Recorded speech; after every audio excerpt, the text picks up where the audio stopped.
هاي يا جماعة، معاكم هالة بركات، مصممة ديكور فنادق وحفلات واعياد ميلاد.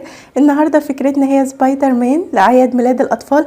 عملنا قبل كده تويستنج سبايدر مان بالبالون الرفيع، والنهاردة ده كده جميل لاعياد الميلاد. ميني ستاند ممكن تحطيه فوق سفرة، ممكن تحطيه على ترابيزة الانتريه، تحفة واولادك هيتصوروا معاه وجنبه، وجميل للذكريات والصور. وكمان بعمل الديكور الرومانسي وديكور الخطوبة والبيبي شاور وديكور الفنادق. ما تنسيش تشتركي في القناة وتعملي لايك للفيديو وتتابعيني دايما، ويلا نبتدي مع بعض.